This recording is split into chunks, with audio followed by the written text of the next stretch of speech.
बेटा मैंने अभी आपको बताया था फोटोन के नंबर पर यूनिट एरिया पे कैसे निकालते हैं, है ना, ये सारी बातें, पावर कैसे डिस्ट्रीब्यूट होती है, इंटेंसिटी कैसे निकालते हैं, तो वो अब हमने एक पार्ट सीख लिया, उस पर 2-3 क्वेश्चन भी कर लिए।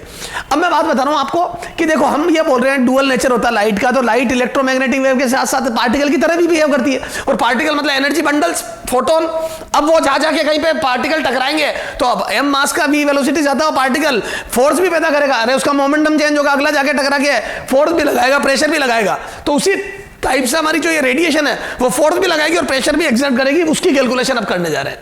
एक होता है नंबर ऑफ फोटोन निकालना, क्योंकि हमारे को नंबर ऑफ फोटोन चाहिए, और एक होता है फोर्स और प्रेशर निकालना। अब सुनो, जैसे फॉर एग्जांपल पॉइंट सोर्स है, p पावर है, न्यू फ्रीक्वेंसी है, तो इससे हम कितने, ये देखो पॉइंट सोर्स है तो r डिस्टेंस पे कितना, इस पॉइंट पे यहाँ पे एक प्लेट रख दी एरिया की, ये एरिया की प्लेट रख दी।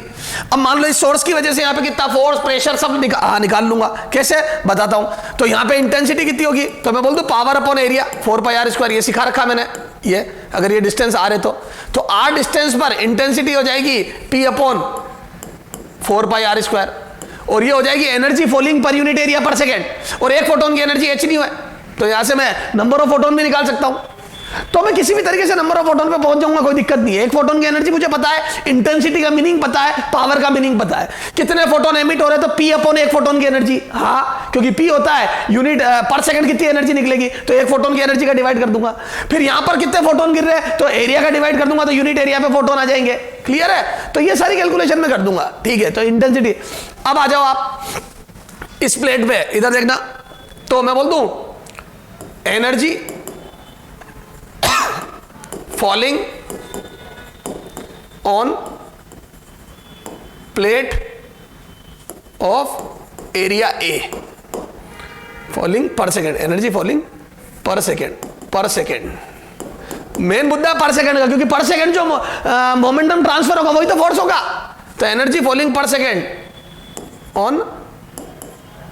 On plate of area A is, बोलो तो कितना आ जाएगा बेटा ये इस एरिया की प्लेट पे जो, तो मैं बोल दूं p अपॉन 4πr², है ना, या इंटेंसिटी लिख दो r² इंटू एरिया A, या यूं लिख दो I into A, intensity into area, ये एनर्जी, ये d/dt पर सेकंड इतनी एनर्जी गिरेगी।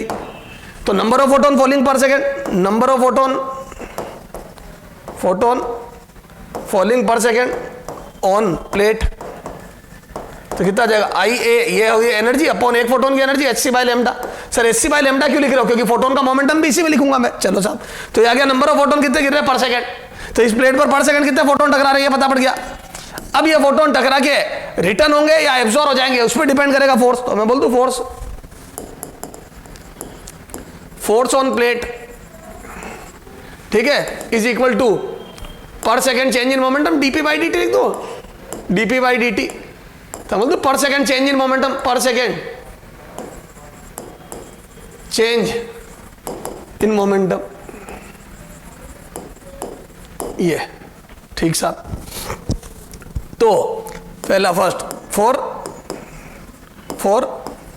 Perfect, for absorbing surface, for perfect absorbing surface, perfect absorbing surface. अगर ये सरफेस परफेक्ट एब्जॉर्बिंग है तो देखो क्या होगा, तो क्या मैं बोल दूं जो भी फोटोन गिरेंगे वो सब एब्जॉर्ब हो जाएंगे। तो मैं बोल दूं जो फोटोन आए उसमें एक फोटोन का मोमेंटम h/λ है और टकरा के 0 है, तो टकराने के बाद 0, तो ये इनिशियल मोमेंटम हो गया h/λ और फाइनल हो गया 0, है ना। मैं अभी वैल्यू में रख रहा हूं, इनिशियल मोमेंटम ये हो गया, वैल्यू में ये 0, तो बोल दूं ΔP change in momentum of ΔP of each photon, तो हर फोटोन का चेंज इन ईच फोटोन, तो हर फोटोन कितना मोमेंटम ट्रांसफर करेगा, दैट इज h/λ,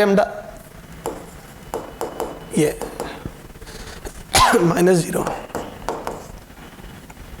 तो ये, तो यहां से फोर्स कितना जाएगा, फोर्स, तो ये मैं बोल दूं ΔP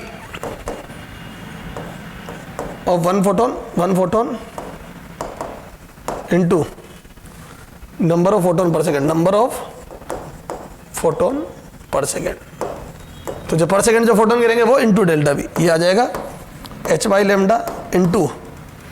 into number of photon कितने गिरेंगे यहाँ, इंटू नंबर ऑफ फोटोन आ जाएगा कितना I अपॉन SC/λ, या SC/λ। लेमडा से लेमडा गया, एच से एच गया, तो ये आ गया आई ए बाई सी। तो फोर्स आ जाएगा I A by C. Very very important result is this. I A by C हो गया force, pressure, pressure is equal to force upon area, और ये आ जाएगा बेटा आई बाई सी। ये दिस इज प्रेशर पी। तो प्रेशर हो गया आई बाई सी और फोर्स हो गया आई ए बाई सी। ठीक है, तो ये आ गया फोर्स का फॉर्मूला और ये आ गया प्रेशर का फॉर्मूला। ठीक साहब। अब for perfect reflecting surface, second, for perfect reflecting surface, for perfect reflecting surface. ठीक है, तो क्या मैं बोल दूं यहां पे, अब यहां पे देख मोमेंटम चेंज, तो फॉर परफेक्ट रिफ्लेक्टिंग सरफेस, तो मैं बोल दूं ये फोटोन आएगा, टकराएगा, रिफ्लेक्ट बैक हो जाएगा। तो ये आया फोटोन, h बाई लेमडा से आया ये, और टकरा के h बाई लेमडा से लौट गया ये। This is initial momentum, this is final momentum ये। तो h बाई लेमडा से आया h बाई, तो डेल्टा पी, तो change in momentum of each photon, change in momentum of each photon, each photon, delta P is equal to, मैं बोल दूंगा कितना आ जाएगा, बोलो h बाई लेमडा था ये, तो चेंज आ जाएगा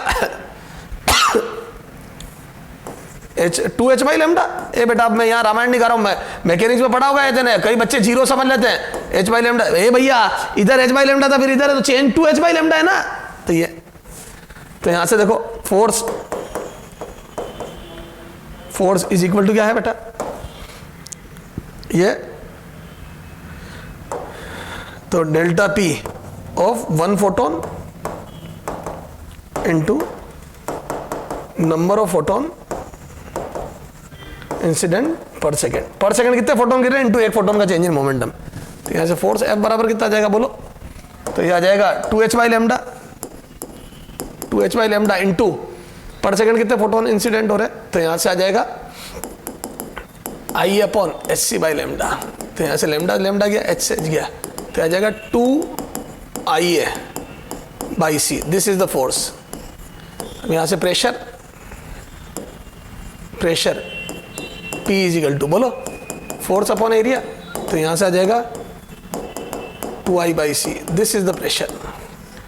ये तो परफेक्ट रिफ्लेक्टिंग सरफेस का लिए pressure two I by C होता है और परफेक्ट फोर्स होता है टू आई ए बाई सी, है ना। इसमें सब हो गया, नंबर ऑफ फोटोन कितने गिर रहे हैं और एक फोटोन का मोमेंटम चेंज, इसमें आधा होता है, प्रेशर भी आधा और फोर्स भी आधा, आई ए बाई सी। कब, एब्जॉर्बिंग के लिए। सही बात है, एब्जॉर्बिंग में कम मोमेंटम ट्रांसफर होता है। तो सर ये सारी बात समझ में आ गई, ठीक है।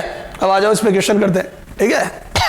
अच्छा, अब इंटेंसिटी वगैरह कैसे निकालेंगे वो हमारे को आता है, क्लियर है। कई बार वो नंबर ऑफ फोटोन की कैलकुलेशन डायरेक्ट कर लेंगे, तो हमने बेसिक से पढ़ा सारी चीज। हाँ, अब अगर इसमें पार्शियल रिफ्लेक्टिंग सरफेस हो, जैसे अब तो ये हो गया थर्ड केस है ना, थर्ड पार्शियल रिफ्लेक्टिंग सरफेस ना। ये देखो इसी हेडिंग वैसी डाल दो, फॉर पार्शियल रिफ्लेक्टिंग सरफेस, ठीक है।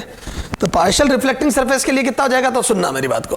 तो बोल दो फोर्स, तो फोर्स दो टाइप का आएगा इसमें, due to a force due to absorbing photon, है ना, जो सरफेस एब्जॉर्ब करेगी, और force due to reflecting photon, ठीक है साहब।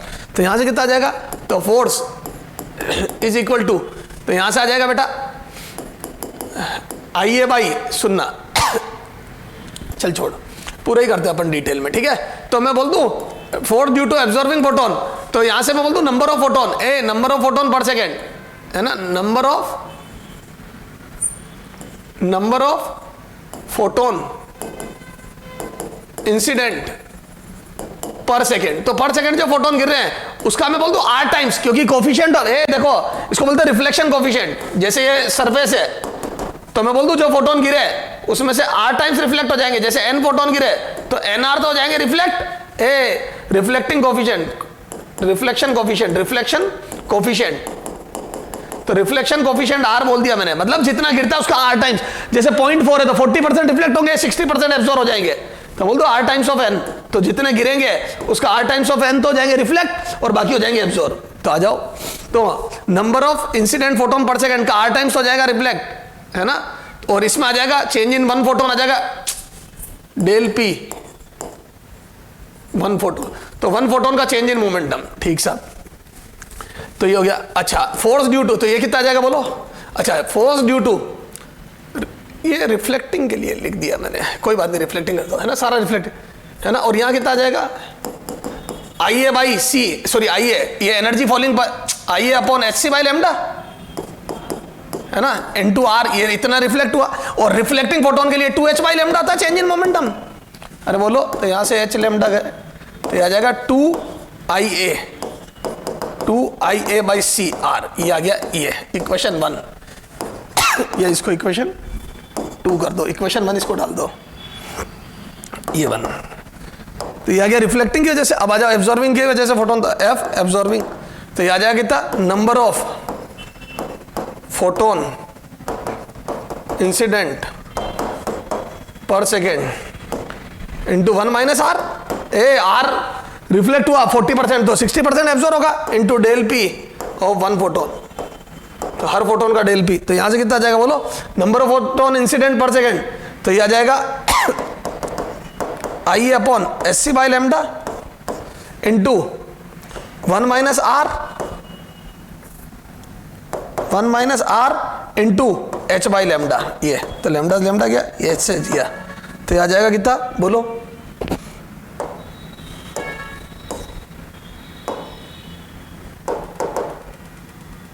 आ जाए बेटा, पेज खाली कर लिया अपन ने, ये तो यहां से कितना आ जाएगा,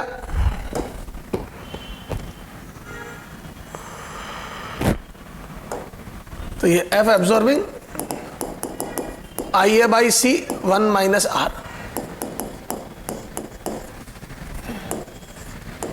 ठीक साहब, तो यहां से नेट फोर्स कितना आ जाएगा, एफ बराबर एफ एब्जॉर्बिंग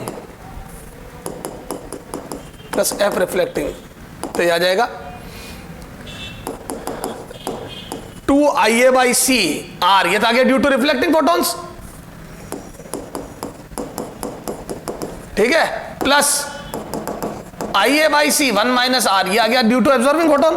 तो यहां से IA बाई सी लिया कॉमन, ये आ जाएगा 2R प्लस 1 माइनस आर, ये आ जाएगा IA बाई सी, है ना, और ये आ जाएगा 1 प्लस आर। अब आ जाओ इसको चेक करते हैं, एफ नेट, ठीक है। और अगर फोर्स आ गया तो प्रेशर एंड प्रेशर, बोलो pressure, pressure force upon area सबको पता है, अरे बोलो, तो आ जाएगा I by C 1 plus R. अब देखो इसको चेक करते हैं, ए यहां से देख, चेक करके देख सही है गलत है। फॉर परफेक्ट रिफ्लेक्टिंग R 1 हो जाएगा, ए रिफ्लेक्शन का कोफिशिएंट 1 हो जाएगा, 100% रिफ्लेक्शन होगा, तो ये 2IA बाई सी हो गया, और यहाँ पे ये 2I बाई सी हो गया। तो ये दोनों रिजल्ट आए थे परफेक्ट रिफ्लेक्टिंग के लिए, देख लो पीछे, ये देख ले, परफेक्ट रिफ्लेक्टिंग के यही तो रिजल्ट है, ये परफेक्ट रिफ्लेक्टिंग का देख, ये देख परफेक्ट रिफ्लेक्टिंग है 2IA बाई सी फोर्स और 2I बाई सी, ठीक है सर। अब परफेक्ट एब्जॉर्बिंग के देखो, परफेक्ट एब्जॉर्बिंग के लिए R 0 हो जाएगा, तो ये 0 होते कितना हो जाएगा, IA बाई सी और ये I बाई सी, यही आया था परफेक्ट एब्जॉर्बिंग का, देखो IA बाई सी और I by C, IA by C और I बाई सी, सर समझ में आ गया, तो बिल्कुल सही है ये। तो ये हो गया। अब मुद्दे की बात क्या है बेटा, ये फॉर्मूला याद रखो, R की वैल्यू 0 और 1 रख देना, for perfect reflecting, for perfect reflecting, perfect reflecting, reflecting R equal to 1 रख दो, ठीक है। ये for perfect absorbing, for perfect absorbing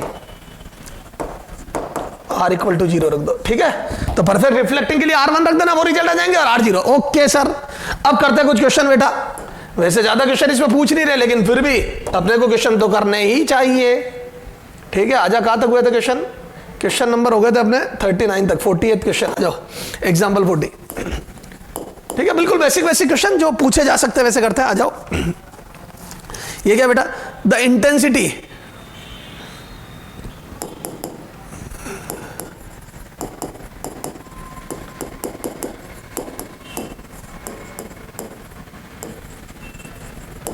the intensity of sunlight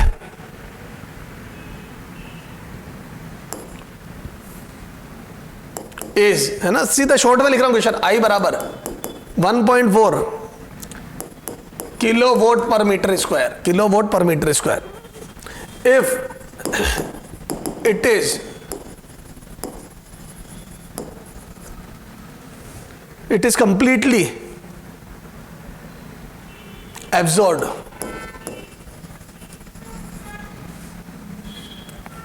then find out radiation pressure. देखो फोर्स तो निकाल नहीं सकते, क्यों नहीं निकाल सकते? क्योंकि अपने को एरिया नहीं दिया जहां गिर रही है उसकी, पर कोई बात नहीं इंटेंसिटी गिर रही है, लाइट इंटेंसिटी है ना, इज कंप्लीटली एब्जॉर्ब, साफ लिखा कंप्लीटली एब्जॉर्ब, तो याद है I by C हो जाएगा। तो मैं बोल दूं प्रेशर, तो प्रेशर P इक्वल टू, बोलो कितना हो जाएगा? P equal to I by C, P equal to I by C, तो ये आ जाएगा 1.4 into 10⁻³ watt per metre square upon C, 3 into 10⁸। तो यहां से ये आ जाएगा 5 इंटू 10⁻⁻6 है ना, -6 है ना न्यूटन पर मीटर स्क्वायर। ये आ गया प्रेशर, ठीक है, ये आ गया प्रेशर। क्लियर है? कुछ भी नहीं करा, बस कन्वर्जन कर रहे हैं। ठीक है सर, समझ में आ गया है ना। ये थोड़ा अप्रोक्सीमेशन में करा मैंने, ध्यान ना 1.5 मान के एग्जैक्ट लिख ले, चला जा है ना, एग्जैक्ट लिख ले, तेरे मॉड्यूल में लिखा है, सोल्ड एग्जांपल है मॉड्यूल का 4.7, बस ये आ रहा है। तो समझ में आ गया sir, I by C formula लग गया, क्योंकि कंप्लीट एब्जॉर्बिंग, अगर ये कंप्लीट रिफ्लेक्टिंग होती तो कंप्लीटली रिफ्लेक्टिंग तो यार 2 I by C आ जाता। समझ गए? तो final result is very important. Sir समझ में आ गया? अच्छा,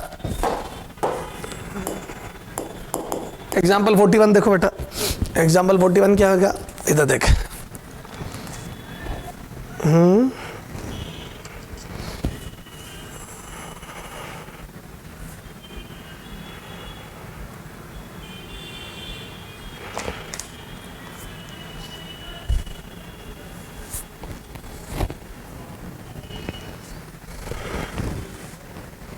अच्छा, अब ये देखो, एक क्वेश्चन बहुत ही बेहतरीन है। A plate of mass 10 gram is in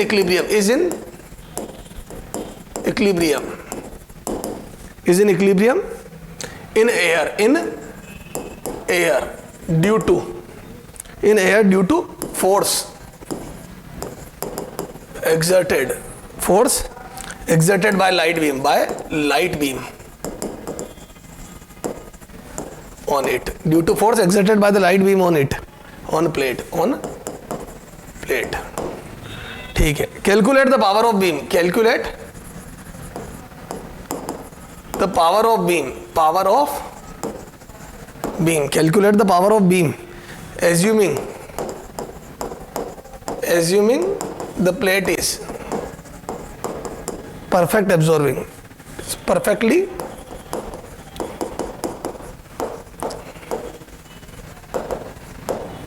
ठीक साहब, ये लो, ठीक है ना, ये यहां से टकराई बीम, ये तो ये परफेक्ट एब्जॉर्बिंग है। इसका मास कितना है बेटा? मास इज 10 ग्राम। ये परफेक्ट एब्जॉर्बिंग प्लेट है, 10 ग्राम मास है, ठीक साहब, है ना। अब ये P पावर की लाइट गिर रही है, पावर क्या होता है? Energy falling per second, not पर यूनिट एरिया, पर सेकेंड, तो पूरे एरिया पे पर सेकेंड इतनी पावर गिर रही है, ठीक साहब। तो मैं बोल दूं यहां से कितना आ जाएगा फोर्स? तो फोर्स होता है परफेक्ट, कौन सी सरफेस है? परफेक्ट एब्जॉर्बिंग, तो मैं बोल दूं फोर्स होता है force due to radiation, radiation का फोर्स कितना आ जाएगा? तो ये होता है IA by C एब्जॉर्बिंग के लिए, और IA क्या है? Power, intensity into area power. इधर देख ले, इंटेंसिटी इंटू एरिया पावर कैसे, थोड़ा सा और यहां पे देख, चेंजेस कर ले, आजा इधर देख, इंटेंसिटी इंटू एरिया पावर कैसे होती है, देख, ये इंटेंसिटी, ये एरिया कर दे, यहां से मैं बोल दूं तो intensity into area is equal to power. तो मैं कई बार बीम की पावर, तो ये पावर है, एनर्जी फॉलिंग पर सेकेंड, तो ये पावर, क्लियर है। तो मैं पावर अपॉन एरिया, ये पावर अपॉन फोटोन की एनर्जी भी कर सकता हूं। तो number of photon falling per second on this plate of area A is power incident on this, तो इस पे जितनी पावर गिर रही है, पावर P है, तो मैं ये भी लिख सकता हूं। तो नंबर ऑफ फोटोन कितना जाएंगे? तो यहां से ये भी लिख सकता हूं मैं और करके, तो हर जगह power upon SC by lambda, एक फोटोन की एनर्जी, तो पावर हो जाएगा गिवन एरिया पे गिरने वाली एनर्जी पर सेकेंड, ठीक सर। तो बिल्कुल क्लियर है सर।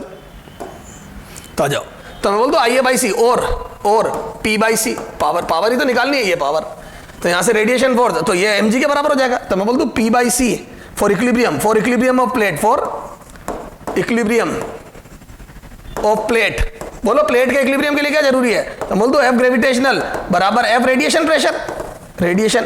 तो यहां से कितना आ जाएगा बोलो, तो यहां से mg is equal to P by C, mg is equal to P by C,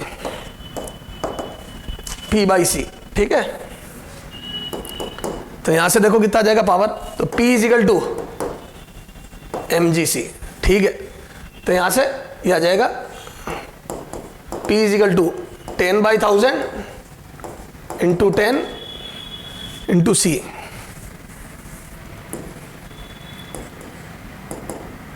ten by 1000, ये हो गया m, g हो गया 10 और c हो गया कितना 3 इंटू 10⁸। तो ये आ जाएगा कितना 3 इंटू 10⁷ वॉट। ये दिस इज द पावर। बोलो तो परफेक्ट एब्जॉर्बिंग सरफेस के लिए ये पावर आ गई 3 इंटू 10⁷। क्लियर है सर, सारी बात समझ में आ गई, ठीक है।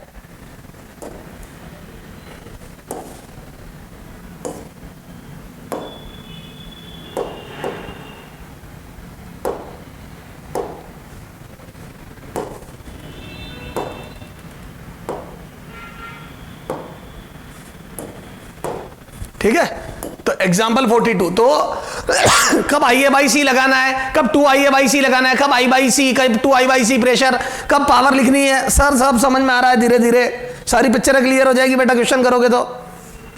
अब देखो अगला क्वेश्चन करते हैं, रेडिएशन है ना, ये अभी सब नॉर्मली गिर रही है ना, radiation of wavelength 200 nanometre, 200 nanometre, propagating in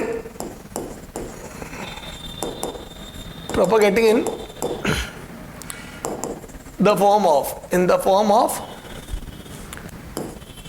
a parallel beam falls normally on a plain metallic surface,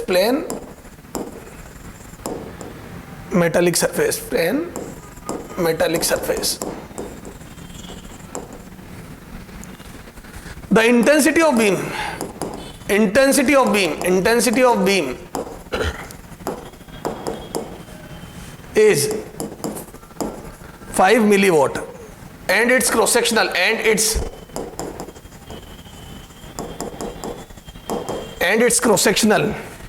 area is 1.0 mm square. Find the pressure exerted by the radiation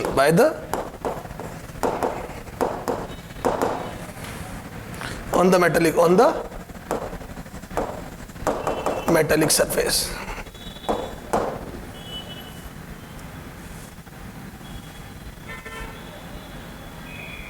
If it is completely reflecting,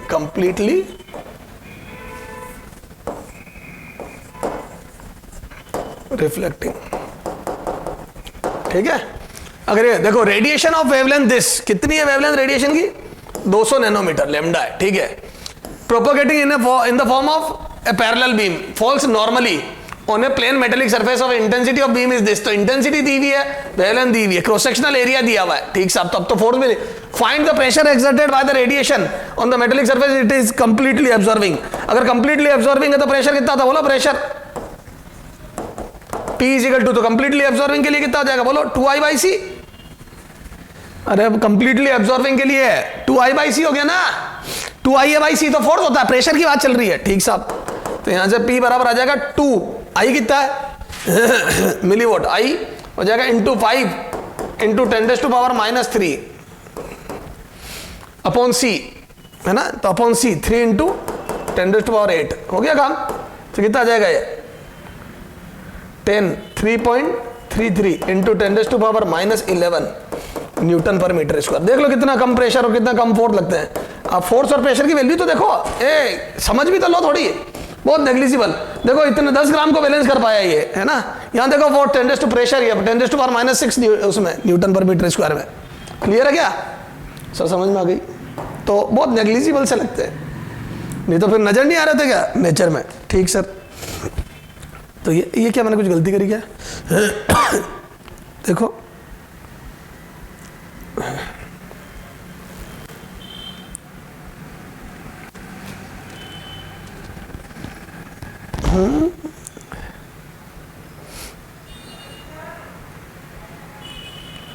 अच्छा ये power थी beam की, intensity तो थी।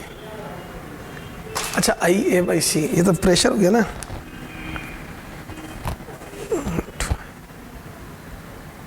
मैंने गलती, सही है अपना तो, ठीक है।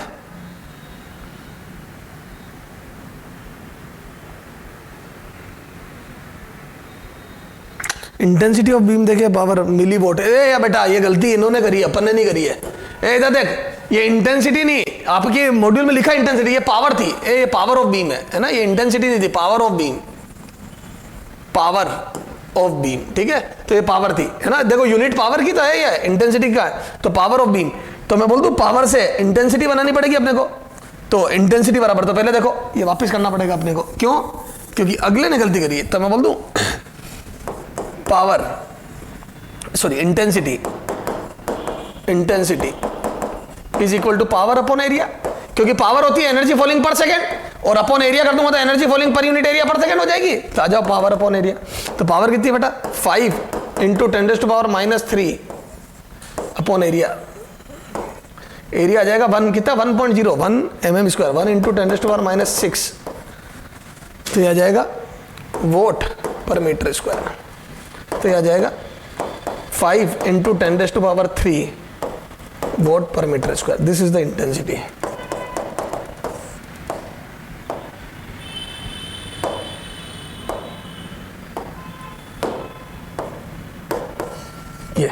ये इंटेंसिटी हो गई, ठीक है। अब इंटेंसिटी आ गई तो अब आ जाओ प्रेशर। तो ये आ जाएगा कितना, परफेक्ट रिफ्लेक्टिंग है, एब्जॉर्बिंग है, कंप्लीटली रिफ्लेक्टिंग ना। तो ये आ जाएगा 2I/C, and this is twice of 5 into 10⁻³ 5 into 10⁻³ upon 3 into 10⁸ ये आ जाएगा कितना 3.33 इंटू 10⁻⁻5 न्यूटन पर मीटर स्क्वायर।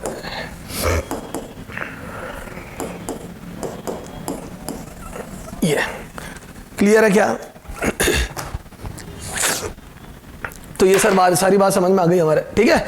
अब इसमें अपन ने सारा जो भी पढ़ा ये नॉर्मल इंसिडेंट के लिए। ए बेटा ये ध्यान रख लेना, these are only for normal incident, क्योंकि मैंने मोमेंटम पूरा डायरेक्शन को देखो ढंग से, तो these all are for normal incident. ये देखो ये जो प्रेशर फोर्स निकाले ना, ये नॉर्मल इंसिडेंट किसके लिए? Force and pressure for normal incident, for normal, normally incident, normal incident का तो नॉर्मल इंसिडेंट एंड रेडिएशन, ठीक है। नॉर्मल इंसिडेंट रेडिएशन के लिए, ठीक सा।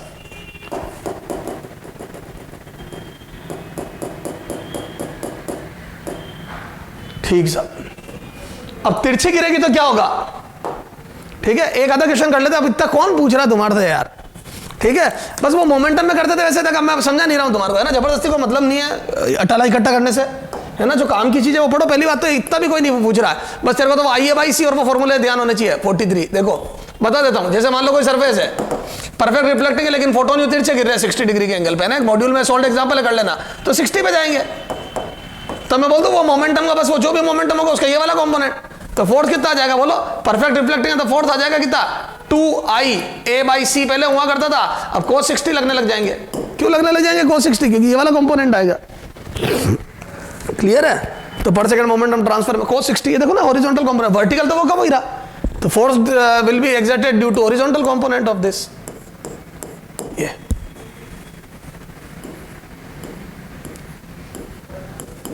ये सर सारी बात समझ में आ गई? क्लियर है क्या? तो सर ये तो सब ओके है मामला। तो मुद्दे की बात ये, अब बाकी तो आपको मैकेनिक्स के हिसाब से कर लेना खुद, ठीक है? तो ये प्रेशर हो गया। अब सर आप इंटेंसिटी की कोई और बात, अब अपन लास्ट में जब पूरा चैप्टर खत्म कर दूंगा बेटा मैं, तो उसमें फिर लास्ट में थोड़ा हाईफाई क्वेश्चन करवाऊंगा। उस हाईफाई क्वेश्चन में अपन आगे देखेंगे इंटेंसिटी पे बड़ा बेहतरीन क्वेश्चन होता है। हालांकि मैं वो करवा के तुम्हारे को उलझाना नहीं चाहता अभी, पर अब अपन ग्राफ वर्सेस इंटेंसिटी देखेंगे लास्ट में, ठीक है? चलो हाँ बेटा, अपन ने फोटो इलेक्ट्रिक इफेक्ट पढ़ा, ठीक है? उसमें आइंस्टीन ने बोला कि अपने को लाइट का क्या पार्टिकल बिहेवियर लेना पड़ेगा, ठीक है? तो एवरी इलेक्ट्रोमैग्नेटिक वेव या ये wave behaves like particle. De Broglie के दिमाग में उल्टी बात आई कि अगर वेव पार्टिकल की तरह बिहेव कर सकती है, डुअल नेचर शो कर सकती है, तो पार्टिकल भी वेव की तरह बिहेव करेगा।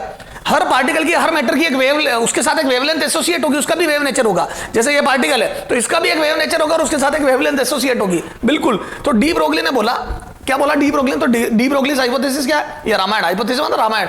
According to de Broglie, as wave behaves like particle, जैसा आप बोलते हो कि वेव पार्टिकल की तरह बिहेव करती है, भैया आइंस्टीन, अगर आप बोलते हो कि wave behaves like particle, similarly matter also behaves like wave.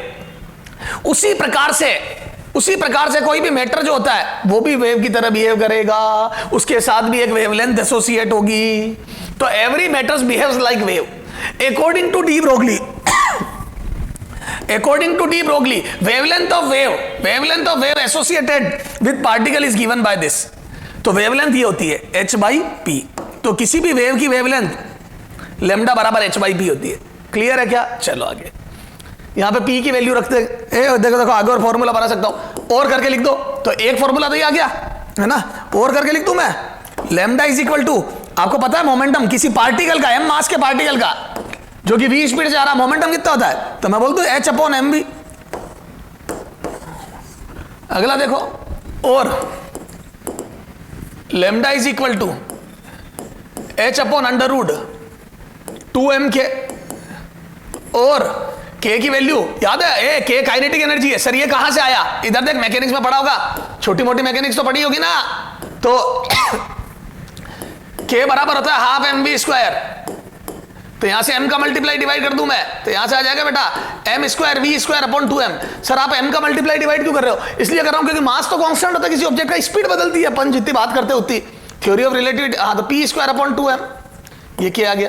तो यहां से लिख दूं मैं p की value under root 2m K, और p बराबर अंडर रूट 2m के, तो p is equal to under root 2m K. तो जिनको ये रिलेशन नहीं पता है, p कई है ना क्वेश्चन थे वर्क पावर एनर्जी में, जैसे मोमेंटम 100% बढ़ा दे तो काइनेटिक एनर्जी कितना परसेंट बढ़ेगी, ठीक है? यहाँ पे 300% काइनेटिक एनर्जी बढ़ा दे तो क्या होगा? ये सारी बातें खूब थी अपना, ठीक है?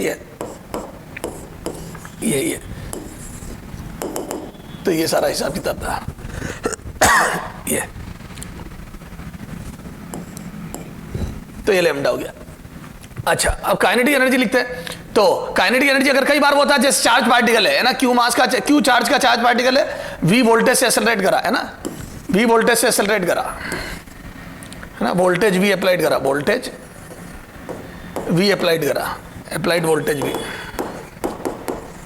अप्लाइड वोल्टेज v, ठीक है? ये करा तो ये आ जाएगा QV, है ना? तो मतलब अच्छा, V वोल्टेज अप्लाई करने से क्या होगा? यूनिट चार्ज को, पोटेंशियल डिफरेंस अगर V है कि नहीं दो पॉइंट के बीच में, तो यूनिट चार्ज को मूव करने में या यूनिट चार्ज को मूव करने में वर्क डन V होगा। तो Q चार्ज को मूव करने में QV, और वो इसकी काइनेटिक एनर्जी आ जाएगी। तो इसकी काइनेटिक एनर्जी कितनी हो जाएगी? QV। अगर पोटेंशियल डिफरेंस यूं लिखो, पोटेंशियल डिफरेंस कर दो यहाँ पे, अपन को बैटरी तो लगा नहीं रहे, जो अप्लाइड वोल्टेज लिखूं मैं, है ना, ये पोटेंशियल डिफरेंस V है, तो ये इतनी आ जाएगी Q, ठीक है? तो ये पोटेंशियल डिफरेंस हो गया। तो ये सब इलेक्ट्रो में पढ़ा बेटा, ये बातें मेरे मतलब मैं 2m QV, ये दिस इज वेवलेंथ। तो ये हो जाएगा ये। तो where V is potential difference between 2 point, जहां पे आप कह रहे हैं, ठीक साहब। अच्छा, यहां से देखो, if gas molecule, if gas molecule of mass m is at temperature T, then its kinetic energy is कितनी हो जाएगी? 3/2 kT।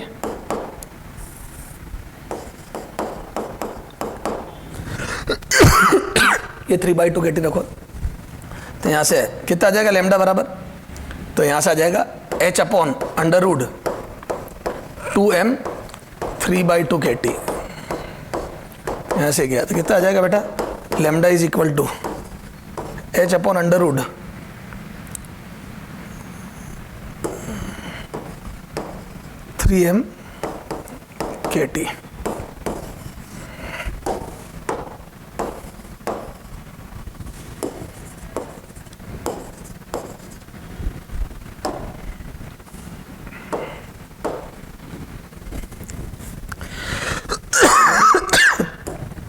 ये क्लियर है क्या? तो ये सारा आगे फॉर्मूला है।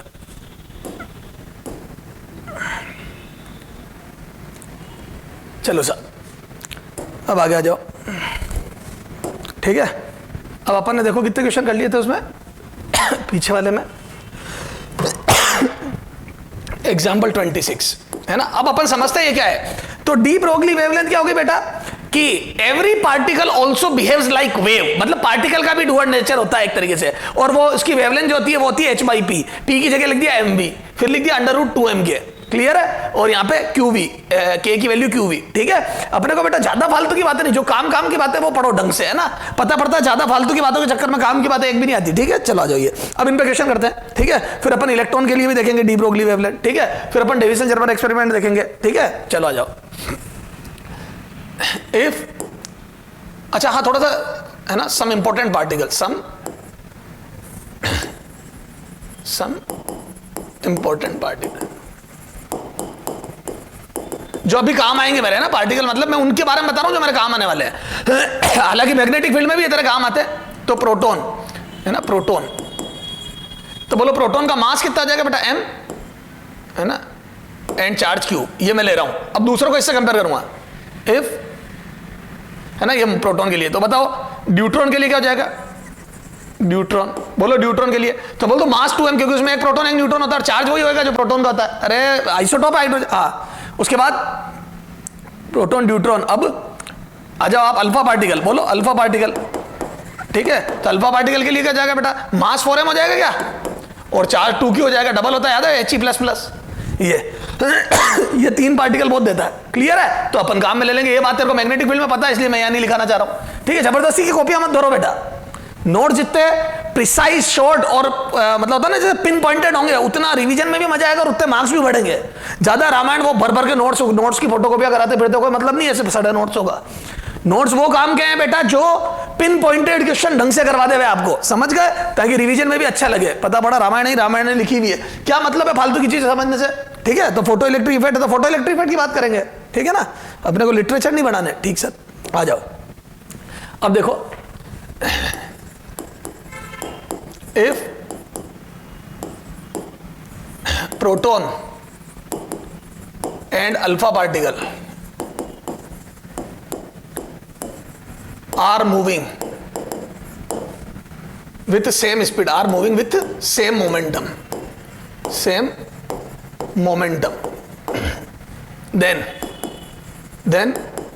then ratio of their de Broglie wavelength, ratio of their de Broglie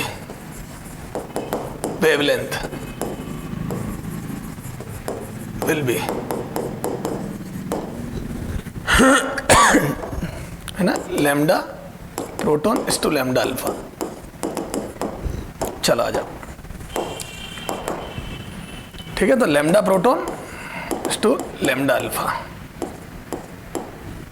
तो डी ब्रोगली वेवलेंथ का रेशियो, तो यहां से बोल दो h अपॉन मोमेंटम ही लिखो सीधा, h/p यूजिंग h/p। तो p प्रोटॉन और p अल्फा सेम दिए, p proton upon h/p alpha, और ये दोनों सेम दिए तो काट दूंगा 1:1। ए p प्रोटॉन बराबर p अल्फा दिया है ना अपने को क्वेश्चन में, प्रोटॉन और उसका मोमेंटम इक्वल है।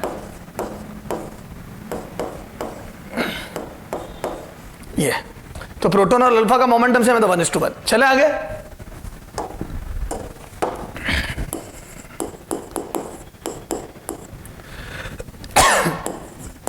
if proton and alpha particle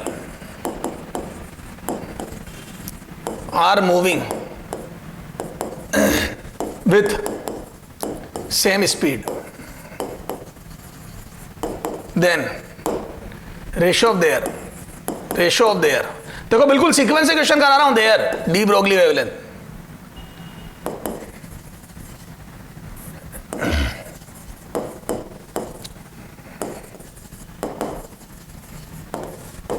will be, ठीक है, उनकी डी ब्रोगली वेवलेंथ का रेशियो क्या होगा? तो आ जाओ,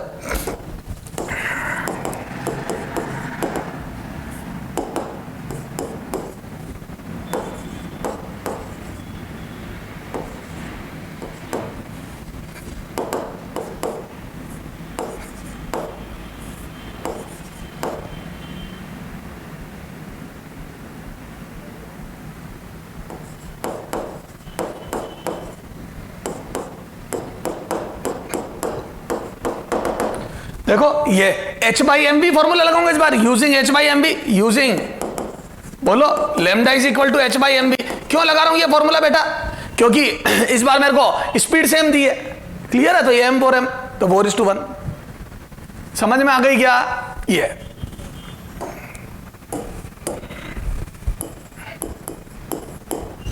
ठीक है, ये तो मोमेंटम सेम होगा तो 1:1, स्पीड सेम होगी तो 4:1, क्लियर है क्या? समझ में आ गई सर? एग्जाम्पल 28, अब आ जाओ, if proton and alpha particle sequence alpha particle are moving with same kinetic, are moving, समझ में आ गई कैसे कैसे फॉर्मूले बदलते जा रहे हैं? Are moving with same kinetic energy, with same kinetic energy, then ratio of their de Broglie wavelength, their de Broglie wavelength,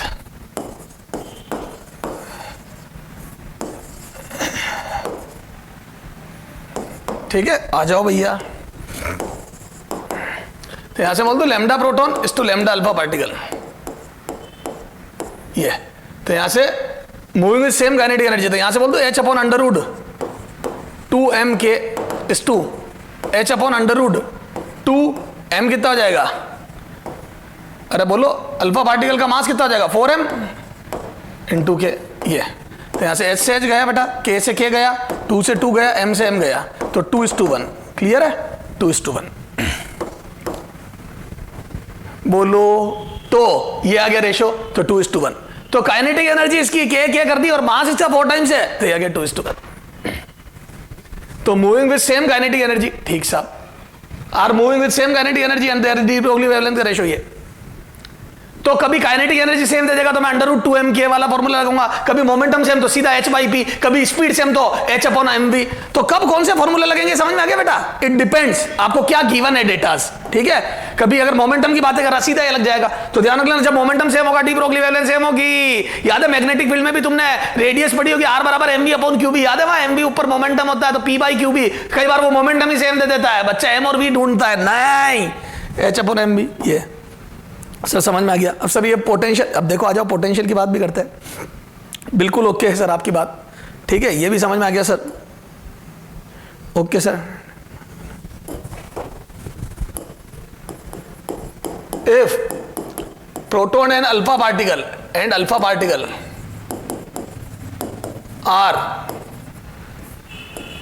are accelerated by same potential difference, same voltage, then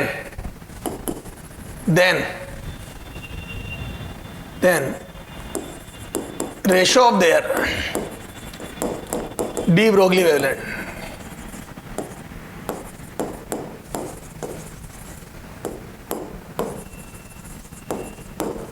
will be, ठीक है, ये तो ठीक है, तो उनकी de Broglie wavelength का ratio होता है h upon under root 2m लगा दूं मैं, is to h upon under root 2m, ये तो ये हो गया प्रोटॉन का चार्ज और वोल्टेज और प्रोटॉन का मास। यहां पे आ जाएगा अल्फा पार्टिकल का मास, अल्फा पार्टिकल का चार्ज और वोल्टेज सेम है, देखो v0 तो दोनों के सेम वोल्टेज से एक्सेलरेट करा v0 से, तो मैं बोल दूं h cancel, 2 cancel, V not cancel, अब एम बी। अब आ जाओ यहाँ पे 1/√, मास ऑफ प्रोटॉन और चार्ज ऑफ प्रोटॉन, तो एम क्यू लिखा इसको, मास प्रोटॉन का एम मान लिया, चार्ज क्यू, तो यहाँ पे अगर उसी के टर्म्स में मैं लिखूंगा तो अल्फा पार्टिकल का मास हो जाएगा 4m और चार्ज हो जाएगा 2q।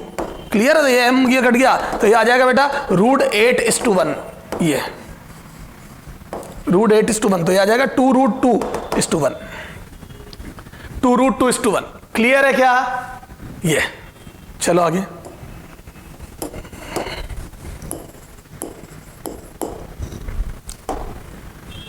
तो प्रोटॉन और अल्फा पार्टिकल को सेम वोल्टेज से एक्सेलरेट कर दिया, तो ये आगे आ जाओ example 30। If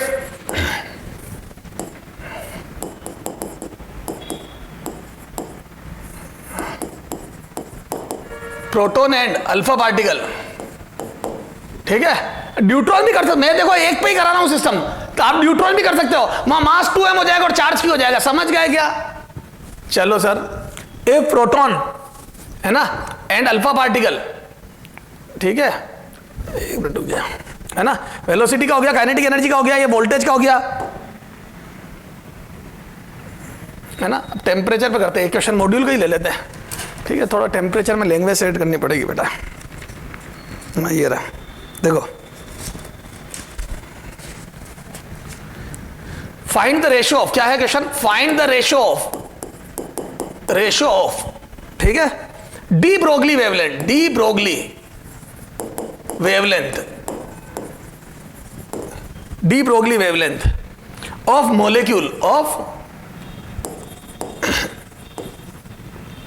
molecule of hydrogen and helium, hydrogen and helium, which are at temperature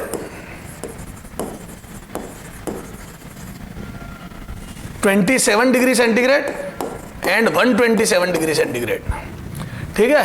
तो ratio of de Broglie wavelength of hydrogen and helium which are at temperature this and this, है ना, ये निकालना अपने को। आ जाओ, तो यहां से डी ब्रोगली वेवलेंथ है 27 degree centigrade is to lambda at 127 degree centigrade. Clear है क्या? तो ये निकालना है, तो h/√, है ना। तो डी ब्रोगली, अब देखो टेम्परेचर वाला फॉर्मूला कौन सा था? 3, है ना,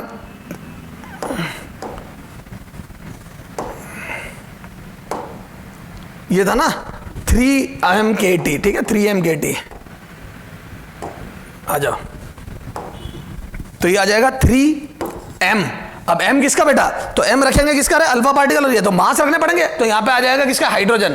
पहला हाइड्रोजन है ना अपना, मास ऑफ हाइड्रोजन, है ना, T m k Boltzmann constant, T temperature T1 is to h/√, thrice of mass of helium, helium की बात कर रहे हैं ना, हाँ, K और T2। ओके, ये H से H गया, K से K गया, 3 से 3 गया, ठीक है। ये आ जाएगा 1/√, ये कितना आ जाएगा? 2। T कितना आ जाएगा बेटा?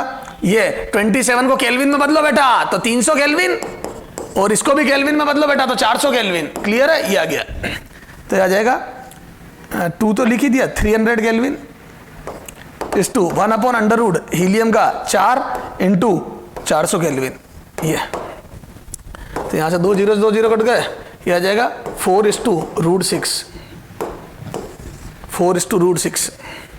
क्लियर है क्या? तो ये आ जाएगा 4:√6, ठीक है ना। इसमें देखो कोई गलती तो नहीं है? नहीं गलती है ना, हाँ नहीं ठीक है, इसको यूँ भी लिख सकता हूँ। इधर देख, 2 से काट भी सकता हूँ ना 2, तो अपने बुक में लिखा हुआ लिख दो √8:√3, √8:√3, ये। क्लियर है क्या? √8:√3। चलो भैया, समझ में आ गई सर? अब देखो, अब कई बार वैल्यू, अब ये तो हो गए सारे रेशो वाले, अभी जो क्वेश्चन करे अपन ने सब में रेशो पूछा मैंने, ठीक है। अब एग्जैक्ट वैल्यू वाले क्वेश्चन भी पूछ लेता, जैसे अगले आ जाओ, ठीक है। अब जैसे पूछने बोलिए find the de Broglie wavelength, find the de Broglie wavelength, find the de Broglie wavelength, de Broglie wavelength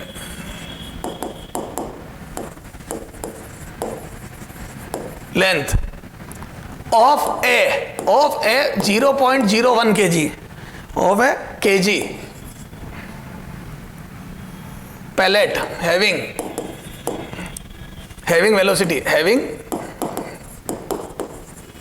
velocity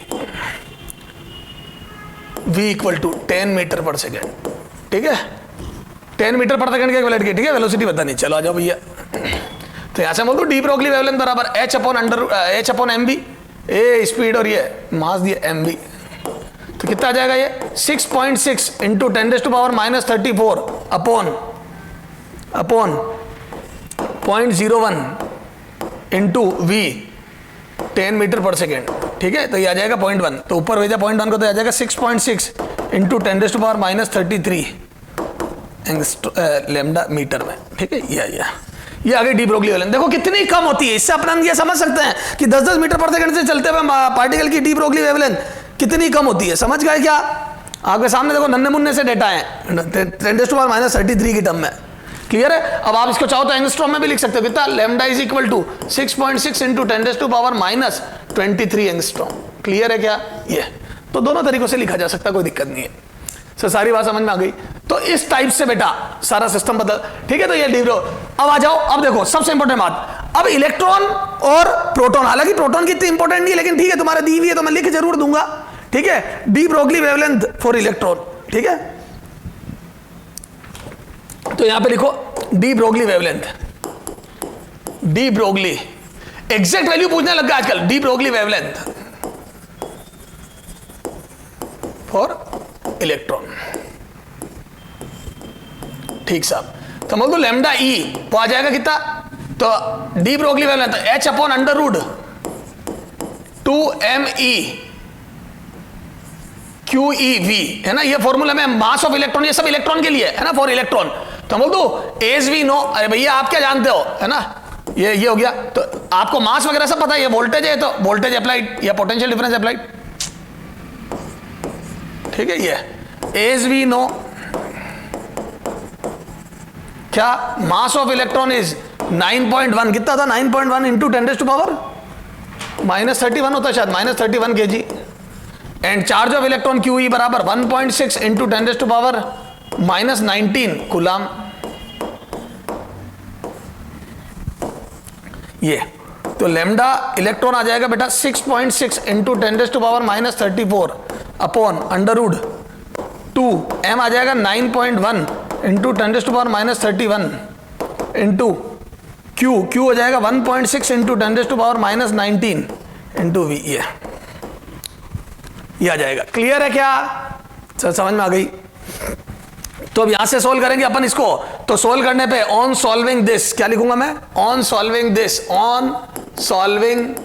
this lambda electron आ जाएगा 12.27 upon under root V angstrom. This is the lambda electron, ये electron की wavelength de Broglie wavelength हो गई, ये ठीक है। यहाँ पे पोटेंशियल, सॉरी यहाँ पे वोल्टेज पोटेंशियल डिफरेंस जो अप्लाई करोगे रखो, आंसर आ जाएगा। तो इलेक्ट्रॉन की डी ब्रोगली वेवलेंथ ही होती है। सर इसको निकाल, देखो प्रोटॉन की भी दी हुई वो मैं नहीं लिख रहा हूं, क्यों सर, इसको निकालने के पीछे कोई जबरदस्त रीजन, हाँ क्योंकि अभी अपन डेविसन जर्मर, देखो मैंने कोई बात बोल दी तुमने मान ली, फिजिक्स में ऐसा नहीं चलता है, फिजिक्स में हर चीज को एक्सपेरिमेंटली प्रूफ देना पड़ता है, mathematical experimental both proof are required. तो ये तो सारी मैथमेटिक्स से निकाल दिया अपन ने, अब अपने को इसका एक्सपेरिमेंटल प्रूफ देखना है कि वास्तव में क्या कोई moving particle behaves like wave, तो इसको एक्सपेरिमेंटली प्रूव करेंगे डेविसन एंड जर्मर, वो अपन आगे बात करेंगे। तो अभी मैं उस बात में इंटरेस्टेड नहीं हूं, अभी मैं इस बात में इंटरेस्टेड हूं, मैंने इलेक्ट्रॉन का जो ये निकाला है हिसाब किताब, वो इसलिए निकाला क्योंकि डेविसन जर्मर ने इलेक्ट्रॉन से एक एक्सपेरिमेंट करा, ठीक है, और ये प्रूव करा कि yes electron behaves like X ray, मतलब एक पर्टिकुलर वोल्टेज पे एक्सरे की तरह बिहेव कर रहा था। तो जो रिजल्ट एक्सरे के आए वही उसने दिए, ये बात अपन आगे करेंगे। अब देखो आ जाओ, अब यहां से मैं और करके लिख दूं क्या, और इसमें क्या 12.27 को ये भी कभी काम आता है, इसको अंडर रूट 150 भी कर सकता हूं मैं, 150 का रूट 12.27 होता है, ध्यान रखना, जैसे 144 का 120 का 12 होता ना, ये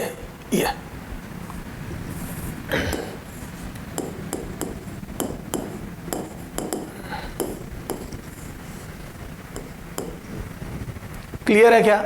ठीक साहब, तो ये सारी बातें हैं, तो ये सारी बात समझ में आ गई सर, ठीक है। अब देखो अब इस पे भी क्वेश्चन, पहले तो इसकी क्वेश्चन करते हैं और फिर ये देखते हैं इस चीज को से एक्सपेरिमेंट का क्या ताल्लुकात है। ठीक है सर, पहले इस पे क्वेश्चन करा दीजिए आप।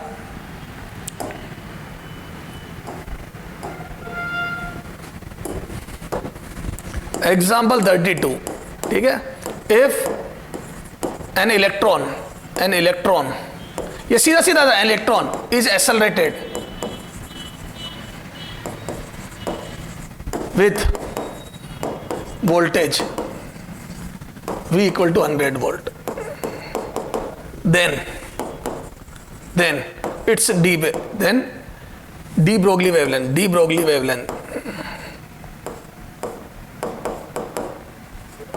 wavelength associated with it will be, ठीक है। कितनी होगी तो आ जाओ सॉल्यूशन में। तो क्या मैं बोल दूं de Broglie wavelength of electron हो जाएगी 12.27 upon under root 100 volt angstrom. कितना आ जाएगा ये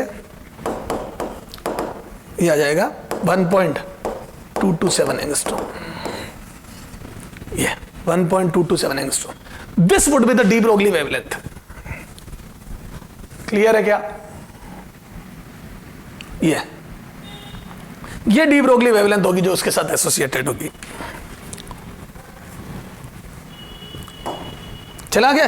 तो आपको पोटेंशियल दे देगा इलेक्ट्रॉन के लिए, हर किसी के लिए मत लगा देना है formula, these are for electron, क्योंकि मैंने सारे देखो मैंने रख के सोल्व नहीं किया, लेकिन मास और चार्ज इलेक्ट्रॉन के रखे तभी आया, एम और क्यू थे यहां पे। ये तो ये सारी वैल्यू इलेक्ट्रॉन के लिए आई है 12.27, हर किसी के लिए नहीं है, ध्यान रखना। प्रोटॉन के लिए अलग है, प्रोटॉन के लिए आपके मॉड्यूल में लिखी है 0.286, मैं वो नहीं लिख रहा, चलो लिख दूंगा पर कम काम का है। बेटा तुम क्या करते हो, फालतू की चीज है, तुम्हारे को कोई पढ़ा था बहुत इंटरेस्ट होता है, सर ने ये पढ़ा दिया वो पढ़ा दिया, अरे क्या मतलब है उस बात का, पढ़ाने में तो लिटरेचर करवा दूंगा मैं, मतलब क्या उन बातों का बेटा, काम उतनी बातें कर जितनी तेरे काम है, जितनी तेरे से संभले, बाकी किताबें भरी हुई है बेटा, खूब लिखा है, ठीक है। बेंडे बनाने के तरीके हैं सब, दुकानदारी चलती है सबकी इससे। तो सर समझ में आ गया? तो 1.227 सर। अच्छा अब इसमें जो तगड़े क्वेश्चन देता वो देख, एग्जाम्पल 33 मेरे लाल। If kinetic energy of an electron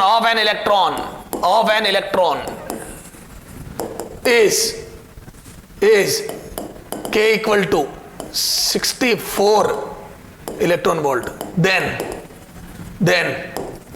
it's a de Broglie wavelength, lambda will be, ठीक है। इसकी डी ब्रोगली वेवलेंथ लैम्डा कितनी होगी? चलो साहब, तो क्या मैं बोल दूं काइनेटिक एनर्जी 64 इलेक्ट्रॉन वोल्ट, ठीक है, EV बराबर 64 इलेक्ट्रॉन वोल्ट, तो यहां से E से E गया तो मैं बोल दूं ये आ जाएगा ये, तो V आ जाएगा 64 वोल्ट। ठीक सर समझ में आ गया? तो 64 वोल्ट से ये एक्सेलरेट हुआ है। अब आ जाओ इसकी, तो यहां से डी ब्रोगली वेवलेंथ आ जाओ, तो यहां से डी ब्रोगली वेवलेंथ बराबर आ जाएगा बेटा, इलेक्ट्रॉन है ये 2.27 इंटू अंडर रूट 64। क्लियर है? तो मैंने क्या करा, काइनेटिक एनर्जी मुझे पता है ईवी होती है, तो मैं बोल दूं अगर कोई 64 इलेक्ट्रॉन वोल्ट की काइनेटिक एनर्जी किसी इलेक्ट्रॉन की, तो अगर उसे एक्सेलरेट किया गया होगा तो इतने वोल्ट से एक्सेलरेट किया गया होगा, भले किया नहीं किया, पर मैं बोल दूं करेंगे तो इतने से करेंगे, तो मुझे ये पता पड़ गया ना कितने वोल्टेज पर ये काइनेटिक एनर्जी आती है, तो मैंने वो रख दिया, और वो रखते ही 8 आ गया, तो 12 ये एंगस्ट्रॉम में है ना, 12.27 अपॉन 8, ठीक है। तो ये आ जाएगा ये एंगस्ट्रॉम, ये आ गई लैम्डा इलेक्ट्रॉन। तो कभी कभी काइनेटिक एनर्जी देता है इलेक्ट्रॉन की। अब जो बच्चे ना समझ होते हैं, जिनकी कंसेप्ट पे कमांड नहीं होती है, आलतू फालतू बातें पढ़ने में और पढ़ाने में टाइम वेस्ट कर देते हैं, वो कैसे करते बता देता हूं। वो क्या करते हैं, H/√2m, सर आपने ही तो बताया था 2m के वाला फॉर्मूला लगाओ अगर एनर्जी दी है तो इसमें वैल्यू, बेटा नो डाउट मैंने बताया था, लेकिन जब इलेक्ट्रॉन की बात चल रही तो इलेक्ट्रॉन के लिए अपने पास स्पेशल सॉल्यूशन भी तो जिसमें सारी कैलकुलेशन की हुई है। तो हमेशा कोशिश ये करो कि इलेक्ट्रॉन के लिए एग्जैक्ट वैल्यू पूछिए तो हमेशा आप ये कोशिश करो कि इस फॉर्मूले को लगाने की कोशिश करो। ये सॉरी ये फॉर्मूला नहीं लिखा मैंने, ये है lambda is equal to lambda electron is equal to 12.27 upon under root V. ये फॉर्मूला लगाने की कोशिश करो हमेशा। क्लियर है क्या? तो ये सारी बातें सर समझ में आ गई। क्लियर है क्या मुद्दा? तो हम कोशिश करेंगे यहां, तो अगर मैं ये फॉर्मूला लगाता और यहां पे वैल्यू रखता सारी, ठीक है, ये वैल्यू रखता यार तो मामला बिगड़ जाता। समझ गया क्यों बिगड़ जाता? क्योंकि कैलकुलेशन बहुत लंबी होती, मास ऑफ इलेक्ट्रॉन भी रखना पड़ता है, एच की वैल्यू भी रखनी पड़ती है और बहुत जबरदस्त कैलकुलेशन करनी पड़ती, तो ये नहीं। तो सर समझ में आ गई। तो इलेक्ट्रॉन के लिए एक स्पेशल कैलकुलेशन। सर आप कुछ कह रहे थे प्रोटॉन के लिए भी लिख जरूर दोगे आप? हाँ लिख लो फॉर प्रोटॉन। देख कॉपी भरने वाली बात है, मैं इन बातों का सपोर्ट ही नहीं करता कि अपन जबरदस्ती मतलब होता ना जैसे मैं अपनी होशियारी बताने के लिए जबरदस्ती तेरी कॉपियां भरवाता फिरूं, ये वो अरे माहौल बढ़ाने से कुछ नहीं बेटा।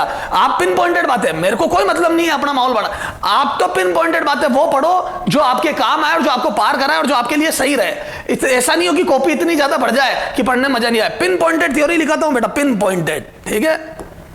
आप जीएसटी सर की भी कॉपी देखो, पिन पॉइंटेड काम करवाते हैं और शानदार काम करवाते हैं, ठीक है। तो यहां से आ जाओ, तो यहां से लैम्डा प्रोटॉन है ना, तो लैम्डा प्रोटॉन कुछ भी नहीं है, तो de Broglie wavelength for proton,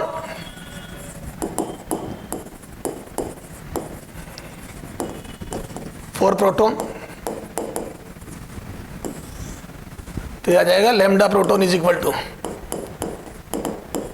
H upon under root, H upon under root, वो वैल्यू रखो ना प्रोटॉन के लिए, तो 2 mass of proton, charge of proton, ठीक है, क्यूपी कर दो, एक बार क्यूपी कर दो। क्या मतलब है क्यूपी इंटू वी, बस कुछ नहीं है। तो जैसे इलेक्ट्रॉन के लिए रखे वैसे प्रोटॉन के मास वगैरह सब रख दो और सोल्व कर दो। तो ये सोल्व करने पे जो डेटा आता है ऑन सॉल्विंग दिस यू लिख दो, है ना बेटा, on solving this. Sir mass कितना होता है? तो मास ऑफ प्रोटॉन बराबर 1.67 इंटू 10⁻⁻27 kg। ये चार्ज ऑफ प्रोटॉन 1.6 इंटू 10⁻⁻19 कूलम, ठीक है, ऑन सॉल्विंग दिस।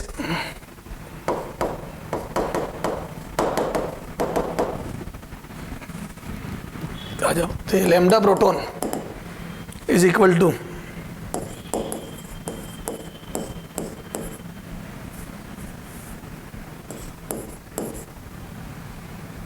एंगस्ट्रॉम। ये तो प्रोटॉन की डी ब्रोगली वेवलेंथ ये होती है बेटा, वी वोल्टेज से एक्सेलरेट कर दो, यहां पे 0.286 आ जाता है। क्लियर है सर, समझ में आ गई? मतलब नहीं है कुछ भी, ठीक है। कम काम की बात है ये कम काम की बात है, जबरदस्ती का समय खराब करना, ठीक है, और सिर्फ ओवर कॉन्फिडेंस वाली बातें करना, ठीक है। तो ये यहां पे, ठीक है, ये दिस इज वेरी इंपॉर्टेंट। तो de Broglie wavelength of electron for electron, this is very important.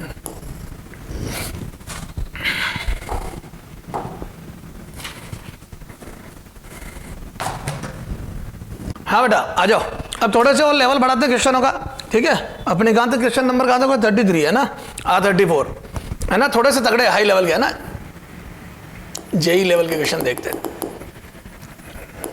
ठीक है। 34 है ना, क्वेश्चन नंबर 34, ठीक है सर। तो क्वेश्चन ये है बेटा, द पोटेंशियल एनर्जी, बूस्टर का आपके है ना, बूस्टर में है आपके मॉड्यूल में, बूस्टर में है ना, पोटेंशियल एनर्जी, ठीक है, of a particle of mass M, of a particle of mass M is given by, ठीक है, is given by ux is equal to E not और ये 0 फॉर x, देखो ग्रेटर देन 0x और less than equal to 1 and x greater than 1,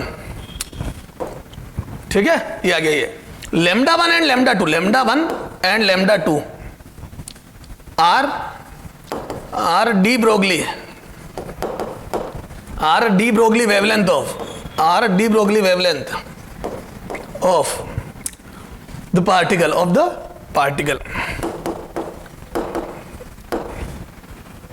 when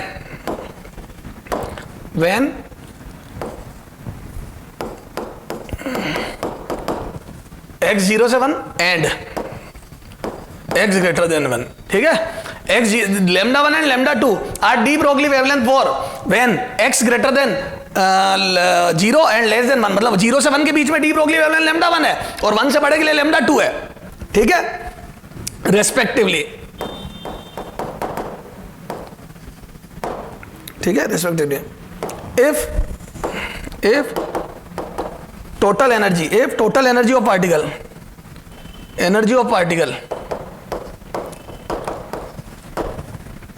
is 2 E naught, the ratio of lambda 1 upon lambda 2 will be ठीक है। तो lambda 1 upon lambda 2 का ratio बताना है, will be। चलो साहब आ जाओ, तो इसका सॉल्यूशन लिखते हैं।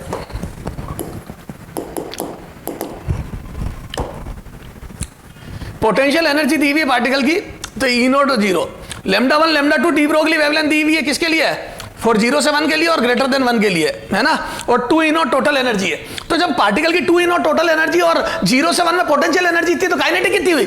तो मैं दोनों से काइनेटिक पे पहुंचाऊंगा, क्योंकि मुझे D Broglie wavelength in terms of kinetic energy पता है।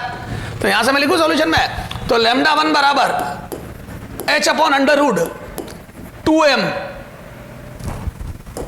h upon under root 2m K1, ठीक है, समझ गए। एंड या चल पहले निकाल, एज वी नो क्या जानते हो? Total energy of particle is 2 E naught and potential energy is E naught for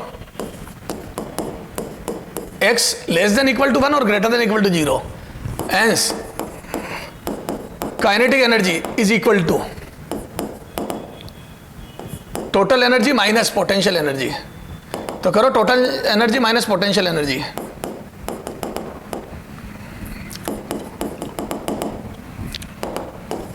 to E naught minus E naught is equal to E naught. ये आ गई काइनेटिक एनर्जी, ये।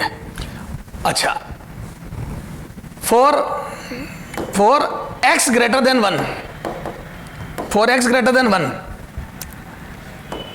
टोटल काइनेटिक एनर्जी बराबर kinetic energy is equal to, मैं बोल दूं वही total energy minus potential energy, और ये है टोटल एनर्जी 2 ई नॉट और पोटेंशियल 0 है। देखो ए ग्रेटर देन 1 के लिए 0 है, समझ गए।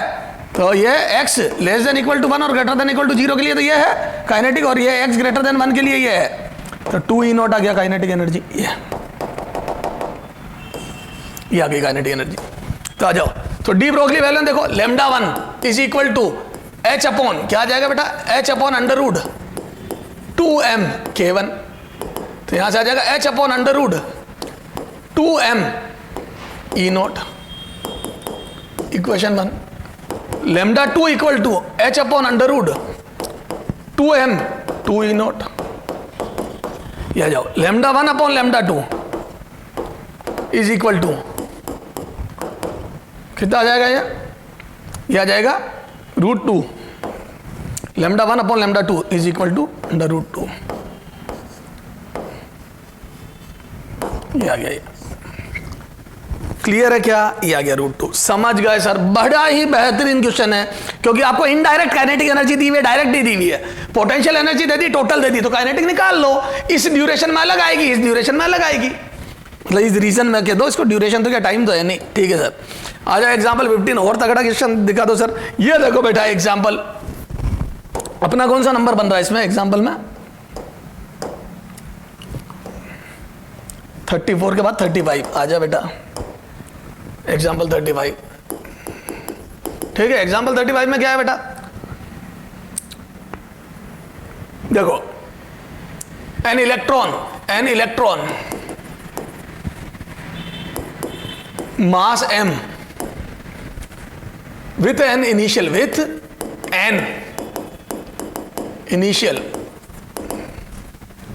velocity v is equal to v naught I cap,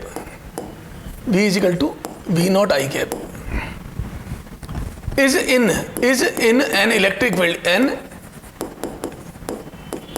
field,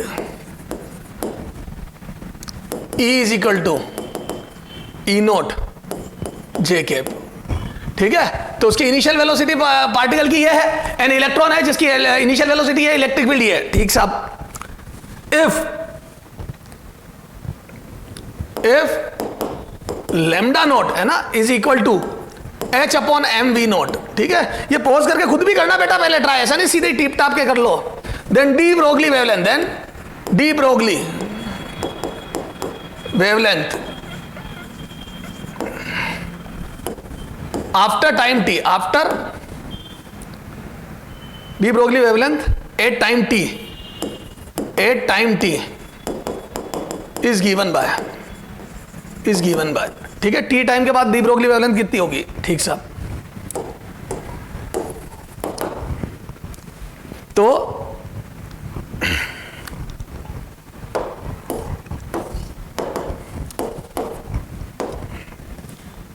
ये इलेक्ट्रॉन है, ठीक है, ये वी नोट स्पीड से मूव कर रहा है। ठीक है, एक इलेक्ट्रिक फील्ड है जो जे डायरेक्शन में है, ये तो इलेक्ट्रिक फील्ड इधर है, ये इलेक्ट्रॉन इधर मूव कर रहा है। ठीक है, तो क्या मैं बोल दूं इस इलेक्ट्रॉन पे QE अगर पॉजिटिव चार्ज होता तो ऊपर, तो QE नीचे फोर्स लगेगा, तो मैं बोल दूं ये इलेक्ट्रिक फील्ड ऊपर है तो इसमें फोर्स लगेगा नीचे QE।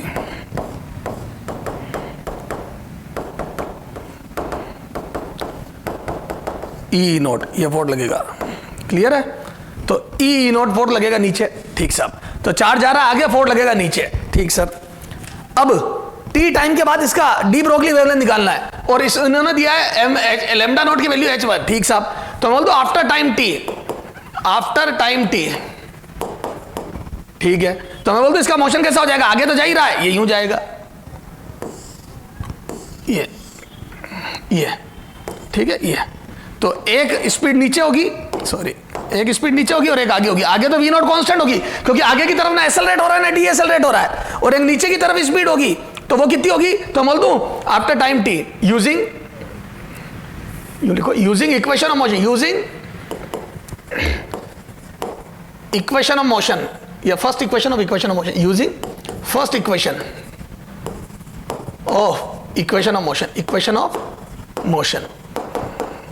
ठीक है, तो क्या आ जाएगा बोलो? तो v is equal to u plus a t, तो यहां से आ जाएगा बेटा इनिशियल स्पीड वाई डायरेक्शन में है ना, for in y direction, in vertical direction, in vertical direction, vertical direction. तो ये तो यह आ जाएगा 0 plus E naught by m into t, ये वी वाई। ठीक है, यह आ गया। तो अब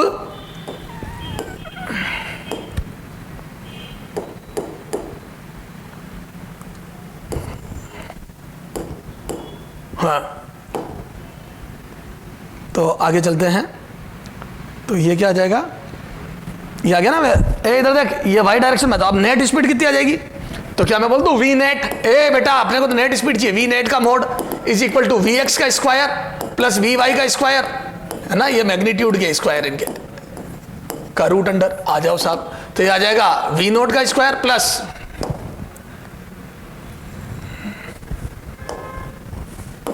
ई naught by m into t का स्क्वायर का रूट अंडर, ये this is the speed after time t. ठीक साहब, तो मैं बोल दूं डी ब्रोगली वेवलेंथ, तो de Broglie wavelength at time t, तो lambda at time t is equal to H upon m v at t. ठीक है, टी टाइम पर स्पीड रख दो। ठीक साहब, क्लियर है? और उन्होंने इनिशियल स्पीड वी नोट को, अरे यार शिट, हाँ चलो ये तो एक्स में थी, तो इसको एच लेमडा नोट लिखा। ठीक साहब, तो मैं यहां से बोल दूं किसी टाइम टी पर स्पीड कितनी आई, तो यहां से लिख दो एच अपॉन अंडर रूट कितना आ जाएगा, ये एम तो बाहर रखो, एम, तो ये आ जाएगा v naught square plus E naught by m t, t का स्क्वायर, ये तो यहां से आ जाएगा lambda at time t is equal to, अब यहां से वी नोट बाहर ले लेते हैं क्योंकि चारों ऑप्शन, इसमें 4 ऑप्शन है तेरा मॉड्यूल में, बूस्टर में देख, बूस्टर का 20 है, तो तू वो देख लेना, मैं उस मॉड्यूल मैं इसका ऑप्शन नहीं दे रहा हूं, है ना। चला जा, तेरे को ऑप्शन देके भी तगड़ी चला जाए। तो ये एम वी नोट, तो यहां से मैं बोल दूं ये आ जाएगा एच अपा, यहां से एम तो था ही, वी नोट बाहर ले रहा हूं, तो जैसे मैंने वी नोट बाहर लिया कितना आ जाएगा ये 1 plus E naught upon m v naught t का स्क्वायर, ये तो यहां से आ जाएगा lambda t is equal to lambda naught upon under root 1 plus E naught upon m v naught t का स्क्वायर, ये this is the de Broglie wavelength after time t. बोलो ठीक है। ये अब देख चार ऑप्शन जो थे वो मैं बता देता हूं तेरे को, तो ये ऑप्शन लिखते हैं यहां, ठीक है। ये क्वेश्चन था, यहां ऑप्शन लिख रहा हूं, ठीक है, यहां लिख रहा हूं। ये सॉल्यूशन यहां से चालू कर दो आप, ये ऑप्शन जो ऑप्शन दिए हुए थे अगले ने वो लिखता हूं। ए ऑप्शन देख बेटा दिमाग कैसे लगता है वो देखना हो, ये lambda naught. B option lambda naught under root 1 plus E naught m v naught t का whole square. C option lambda naught upon under root 1 plus E naught upon m v naught t का whole square. और D option none, ठीक है, या none मत करो, D option में कर दो, माइनस कर दो यहां पे lambda naught under root 1, sorry नीचे कर दो, lambda naught upon under root 1 minus है ना, इसको minus E naught upon m v naught t का स्क्वायर। ठीक साहब, अब देखो समझना ध्यान से हो, इधर देखो टाइम टी पर है ना वेलोसिटी, तो यहां से मैं बोल दूं ये lambda naught h upon m v naught है। ठीक साहब, क्या टी टाइम बाद भी वेवलेंथ होगी? नहीं, सवाल ही पैदा नहीं होता। तो क्या होगा? होगा ये कि इसकी स्पीड बढ़ जाएगी net, this net speed will be greater than previous. Sir क्यों बढ़ जाएगी? v आगे QE बाई m नीचे फोर्स है, एक्सेलरेट हुआ तो यस स्पीड ज्यादा आएगी। तो ठीक साहब, अब मैं बोल दूं इसकी स्पीड इंक्रीज हो जाएगी, और स्पीड इंक्रीज हो जाएगी तो वेवलेंथ कम आएगी, और मैं ये बोल दूं यहां पे 1 प्लस समथिंग है, ज्यादा है, this is greater than lambda naught, greater, ये this lambda dash is greater than lambda naught, not possible, क्योंकि स्पीड बढ़ेगी। तो मैं बोल दूं एज टी इंक्रीजेस, तो मैं बोल दूं स्पीड बढ़ रही है, तो मैं बोल दूं डी ब्रोगली वेवलेंथ कम आनी चाहिए। ये तो ज्यादा है तो कम आएगी, तो मैं बोल दूं कम आनी चाहिए तो नीचे बड़ा आना चाहिए, नीचे बड़ा। इसमें भी ज्यादा आ रही क्योंकि 1 माइनस समथिंग है, तो इस बार नीचे छोटा है, तो मैं बोल दूं बड़ा आना चाहिए। अरे बोलो छोटा आना चाहिए, बड़ा है, 1 माइनस समथिंग तो नीचे 1 से छोटा है, तो ये चीज बड़ी हो गई, तो मैं बोल दूं आंसर इज दिस, ये सी। तो सर सारी बात समझ में आ गई? बिल्कुल ओके है सर। चलो,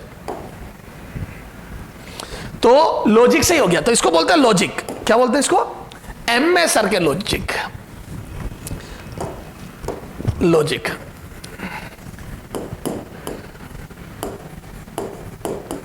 लॉजिकल अप्रोच, ठीक है, बहुत काम आती बेटा। तो वैल्यू रखना, लॉजिकल अप्रोच, ये सारी बातें मैं टाइम के साथ सिखाता रहता हूं, लेकिन अपने को ज्यादा समझदार नहीं बनना, ठीक है, चुपचाप काम करो, आगे बढ़ो। ठीक सर, समझदार इन द सेंस दैट शाना नहीं है। सर समझ में आ गया? चलो।